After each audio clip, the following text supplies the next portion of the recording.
Good evening, you're watching the prime time on Hornbill TV. Let's have a look at the news headlines.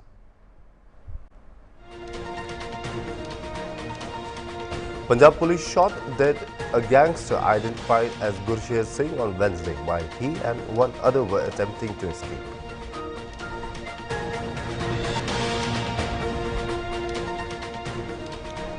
The Karnataka High Court on Wednesday granted interim bail to actor Darshan Thugudippak, who is an accused in Renuka Swami murder case on medical grounds to undergo spine surgery.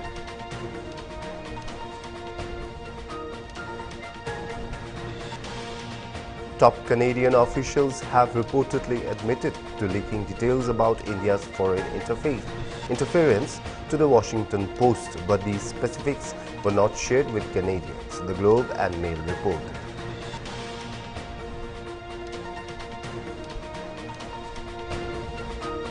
Indian Railways is going to run 164 special trains on Wednesday to make sure that people are going to reach their destinations on time during the festive season of Chhath and Diwali.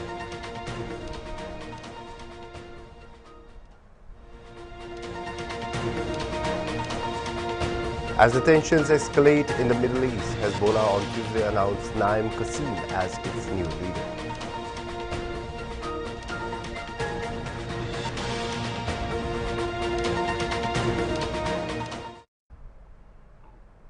Let's have a look at the news in detail. Punjab police shot dead a gangster identified as Gurshir Singh on Wednesday while he and one other were attempting to escape. His accomplice managed to escape after jumping into the Beas River. The two, along with another person, were accused in the murder of Gurdev Singh, also known as Gokha Sarpanch, who was killed in Sathiala village on October 23, 2024, within the Beas police jurisdiction. The incident happened when two of them were taken to a site where they claimed they had hidden their weapons near the river. The police said that the accused pushed them and attempted to flee. The police reportedly had to fire at them, leading to the death of one, while the other managed to escape. It may be mentioned that gangster Landa Harike has claimed responsibility of the murder of the trader. The gang is a foreign-based operative involved in terror activities in India. Meanwhile, police have recovered a Glock pistol and live rounds at the site of the encounter. हमारे Beas police station में सठियाला में एक आड़तीय था, उनका murder किया गया था। उसमें अमृतसर पुलिस ने बहुत बढ़िया काम किया। एक हफ्ते में इसको ट्रेस करके, जो कि टोटली ब्लाइंड मर्डर था, और इसका आपने देखा भी होगा कि इसकी मर्डर के बाद एक जिम्मेदारी ली गई थी लंडा हरिके की तरफ से, और ये निशारा पन्नुआ का सत्ता है उसकी तरफ से, इनकी तरफ से एक जिम्मेवारी भी ली गई थी। ये हमने किया है। तो पुलिस ने एक ब्लाइंड मर्डर को ट्रेस करते हुए जो तीनों अक्यूज्ड है, कल आउट ऑफ स्टेट से हमने रात लेट उनको अरेस्ट किया, और सुबह जब इनकी इंटरोगेशन हो रही थी तो इन्होंने ये डिस्क्लोज किया कि हमने जो वेपन है, क्योंकि ये भी ब्यास पुलिस स्टेशन का ही एरिया है, यहाँ उन्होंने वेपन अपने छिपा के रखे हैं। तो तीन में से दो अक्यूज को जब पुलिस पार्टी यहाँ लेके आई तो ये पुलिस को धक्का देके दोनों भागे, और इन्होंने अपने वेपन उठाए और दोनों ने पुलिस के ऊपर फायरिंग शुरू कर दी। सेल्फ डिफेंस में एक जो अक्यूज था गुरशरण, वो उसकी मौत होगी, उसकी डेथ हो चुकी है, और जो पारस था दूसरा अक्यूज, वो भागने में कामयाब हो गया। आप देख रहे हैं ये जो दरिया है सतलुज रिवर, ये बिल्कुल ब्यास रिवर बिल्कुल पास में ही है, और ये ब्यास रिवर में उसने जंप किया और इसमें वो भागने में कामयाब हो गया। सर कोई कितनी गोली चली सर? हाँ, इसमें अभी तो हम एक ग्लॉक पिस्टल 9mm बरामद हुआ है, और जो दूसरा वेपन उसके साथ था वो जब भागा वो साथ में ही ले गया है। तो अब कितनी गोली फायर हुई ये अब हम सब देख रहे हैं जी। इसमें जो भी लीगल प्रोसेस है उसको फॉलो करेंगे, और अभी तो हमारी सारी पुलिस पार्टियां इसको ढूंढने में लगी हुई हैं। कपूरथला पुलिस की भी हम हेल्प ले रहे हैं और तरन पुलिस की भी हेल्प ले रहे हैं, क्योंकि ये मंड वहां तक एक्सटेंड होता है, एंड होपफुली हम उसको अरेस्ट करने में कामयाबी होते हैं। रेड अलर्ट जारी कर दिया गया है। हाँ, मैं वही कह रहा हूँ जी कि हमने कपूरथला पुलिस को और तरन पुलिस, क्योंकि जो जर्निंग एरिया जो मंड के साथ लगता है, उनकी सारी पुलिस पार्टी है वो भी साथ में है, and hopefully will be able to arrest him. इन पे पहले भी केसेस दर्ज हो चुके सर? हाँ, ये लंडाहारी के ये लोगों को एक्सटॉर्शन कॉल करके फिर लोगों के घर के बाहर फायरिंग करवाता था। उसमें ये इसके मेन शूटर होते थे और इनके खिलाफ और भी काफ़ी केसेस हैं, तो अब ये सारा तहकीकात करेंगे जी। और इसके अलावा इन्होंने अपने और भी को अक्यूज्ड डिस्क्लोज किए हैं जो इनकी हेल्प करते हैं, उनको भी हम रेड करके सबको अरेस्ट करेंगे। सर, इनका बाबा सिद्दीकी के साथ कोई लिंक तो नहीं है, यहाँ लॉरेंस बिश्नोई के साथ इनको इस ग्रुप का? नहीं, अभी ये ऐसी कोई चीज़ सामने नहीं आई जी। Thank you. Chief Minister Dr. Manik Saha announced a substantial increase in ration money and uniform allowances for the Tripura State Rifles personnel on Wednesday, just ahead of the Diwali celebrations. The announcement was made during his visit to a TSR post in Mandai, located in West Tripura district, where he exchanged festive greetings with the troops. Dr. Saha emphasized the state's commitment to enhancing the welfare of TSR troopers, who are recognized as the pride of Tripura. The Chief Minister announced that ration money for TSR personnel would be increased from Rs 1,000 to Rs 2,000 and uniform allowances would see a rise from Rs 10,000 to Rs 12,000. Additionally, each TSR battalion headquarters will receive Rs 5 lakh for the installment of gym facilities. The government has also allocated Rs 5 crore for repairs and maintenance across all TSR posts in the state. Further uplifting the force's morale, Dr. Saha approved a long-pending proposal for the ad hoc promotion of 240 TSR personnel.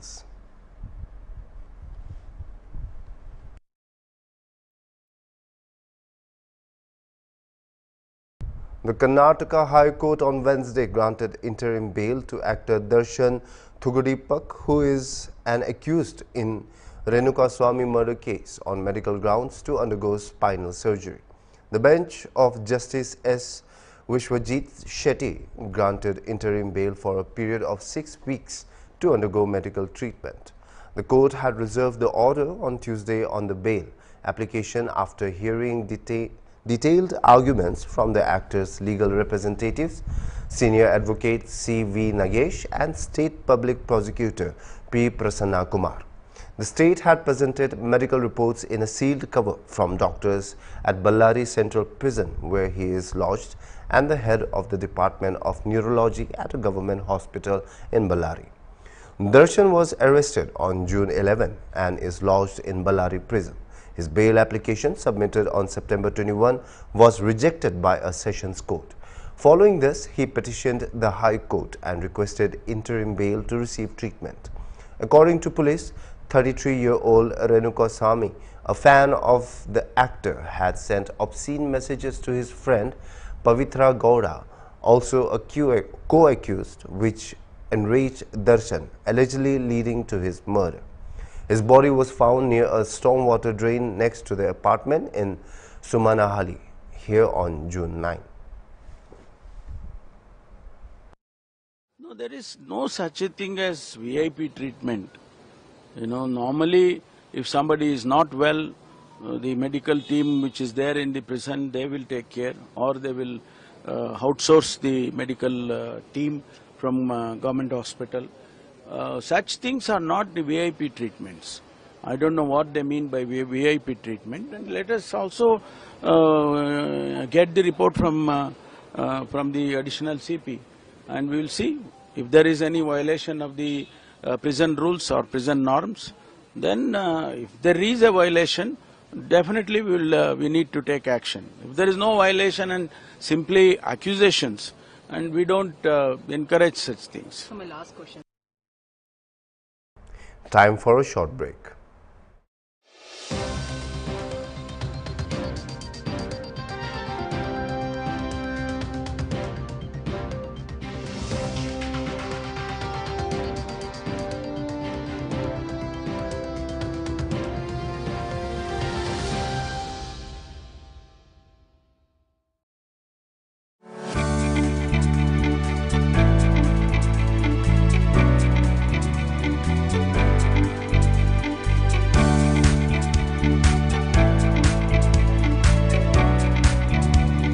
It doesn't take much to save a life.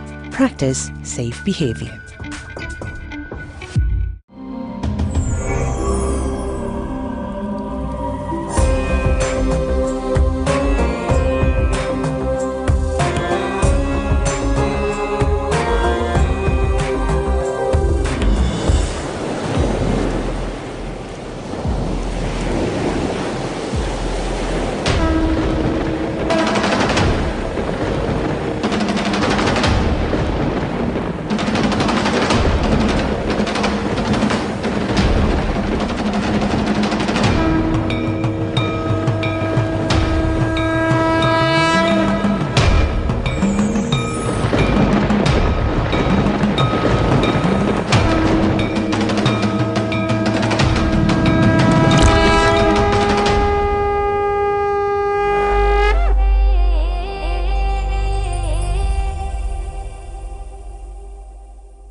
Welcome back after the break. Let's continue with the news.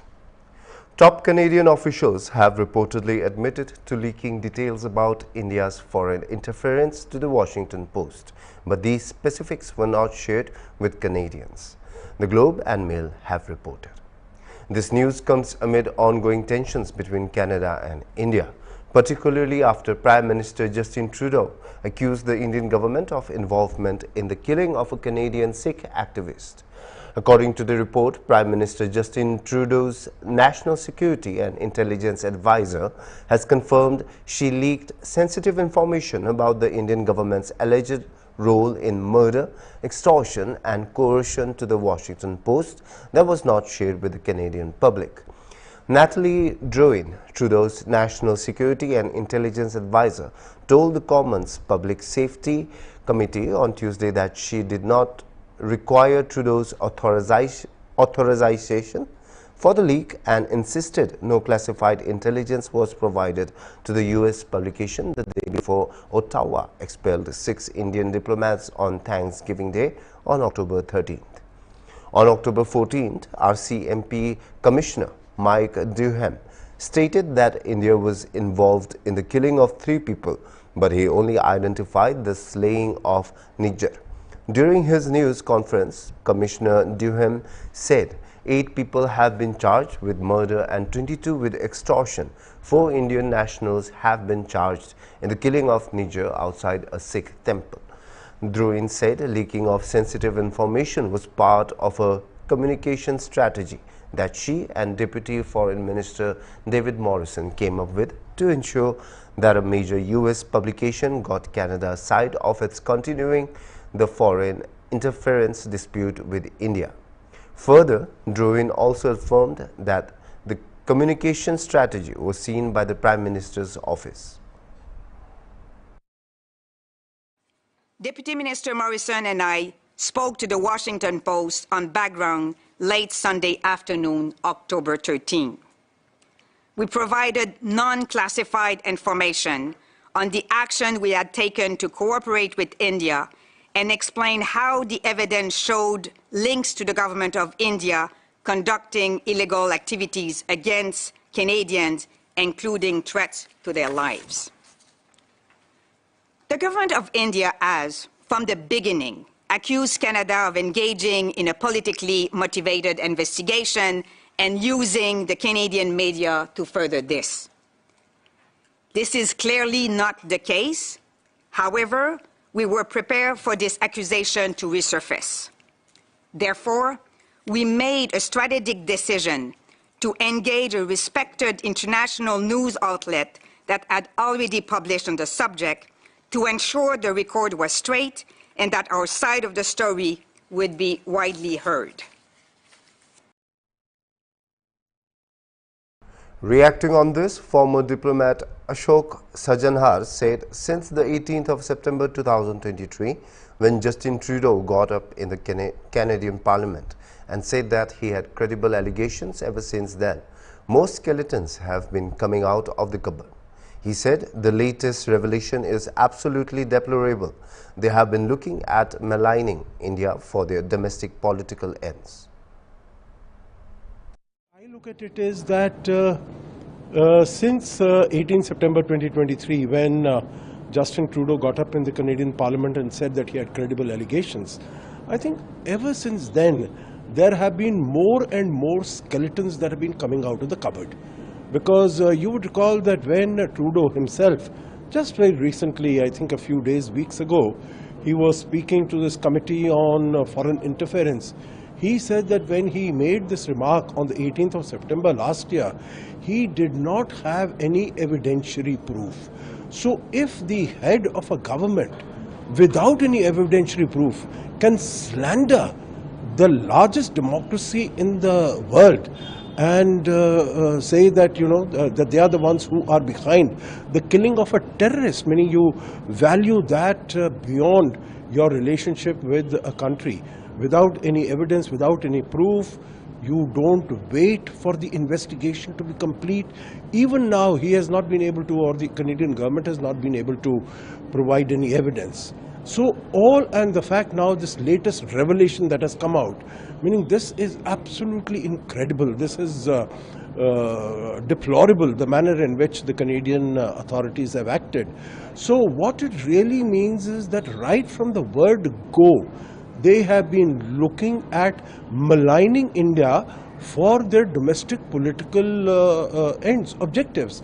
And otherwise, because if they had wanted to come to, some sort of a conclusion, find out details, etc., they would have, like the Americans, come to the Indians, provided some evidence and say, okay, on the basis of this evidence, please carry out your own investigations and then come back and we will have a conversation.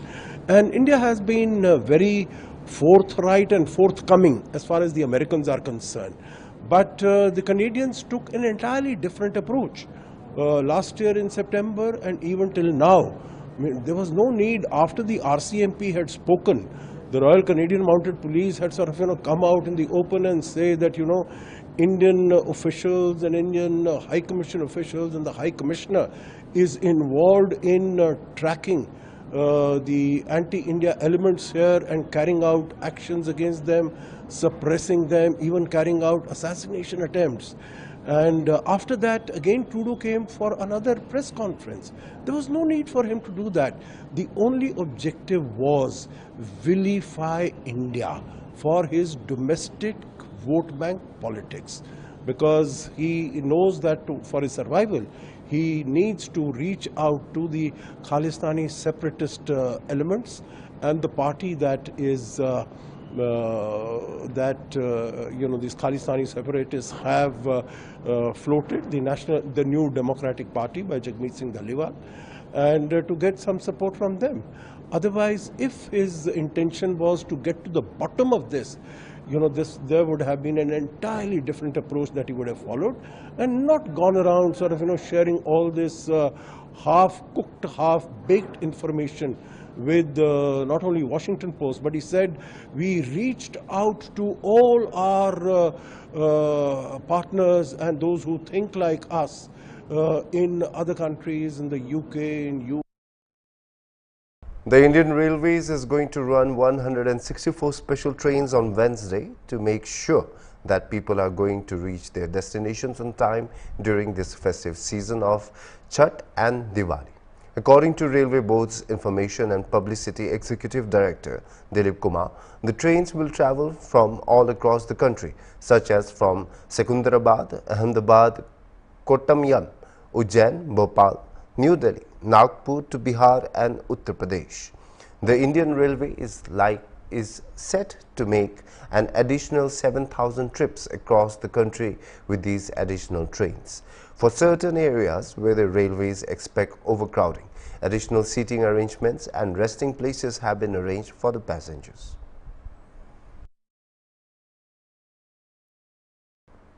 We'll be right back after a short break.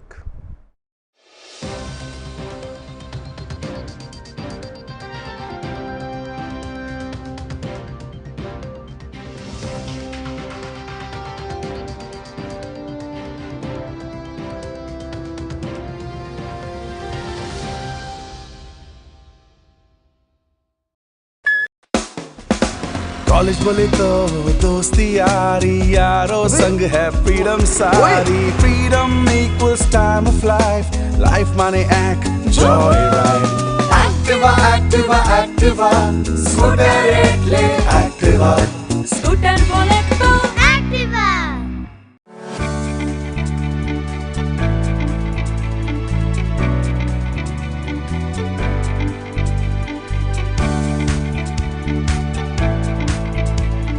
To know more about HIV/AIDS, dial toll-free number 1097.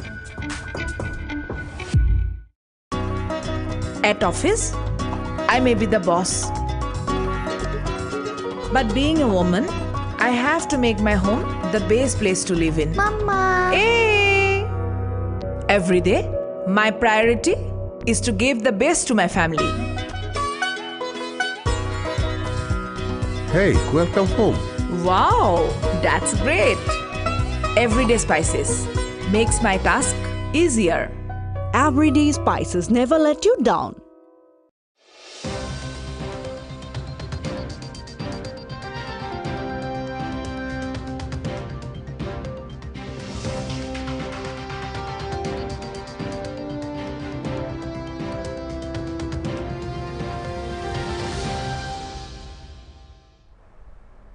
Welcome back after the news. After the break, let's continue with the news. The Supreme Court has stayed the auction of a farmer's land in Uttar Pradesh. The Dalit farmer Sukhram has taken a loan of rupees 23,049 rupees from the Uttar Pradesh Cooperative Rural Development Bank Limited for dairy and buffalo farming. After repaying a portion of the loan, Sukhram passed away in 2000. However, in 2002, the administration initiated auction proceedings against his estate to recover the remaining 7,397 rupees. The farmer's son challenged the auction, arguing that legal proceedings cannot be initiated against a deceased individual. While the commissioner had initially set aside the auction, the High Court upheld the decision. After hearing the plight of the farmer, the top court issued notice to concerned respondents and said, "In the meantime, status quo as on today shall be maintained." A bench of Justices M.M. Sundaresh and Justice Arvind Kumar on October 25 passed the interim order.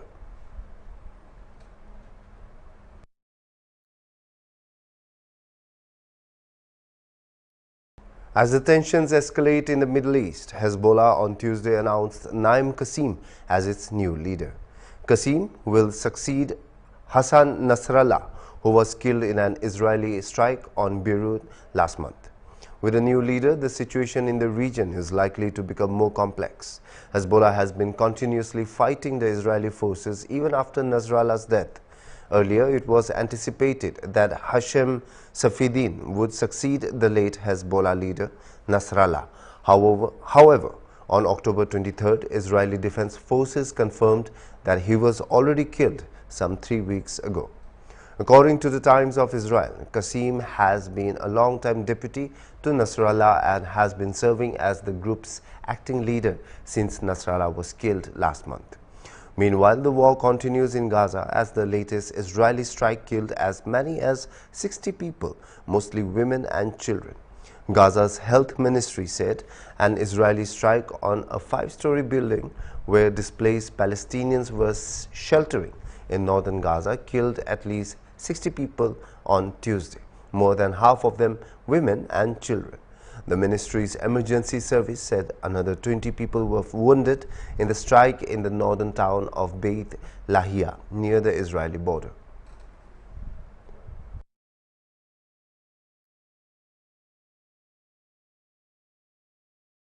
Over 100 flights operated by Indian Airlines received bomb threats on Tuesday, part of a series in which over 510 domestic and international flights faced similar hoax threats in the last 16 days, mostly from social media, raising concerns about aviation security. Air India received bomb threats for about 36 flights, Indigo for around 35 flights and Vistara for 32 flights. The Mumbai police have filed a case against an unidentified person after 3 airlines received bomb threats on their X accounts, an official said on Tuesday. Indigo, Air India and Vistara received these threats on Monday, which were confirmed to be hoaxes after verification, the official added. Mumbai police have registered 14 FIRs in October related to bomb threats against airlines. In response to the increasing number of hoax threats, the IT ministry has instructed social media platforms to take necessary actions and quickly remove or disable access to misinformation as per IT rules. Moreover, the Civil Aviation Ministry is considering legislative measures to address the issue of hoax bomb threats targeting airlines. Civil Aviation Minister K. Ram Mohan Naidu said on Sunday that the centre is considering measures to ban individuals who make hoax bomb threats from flying, aiming to address the growing issue of such threats affecting airlines.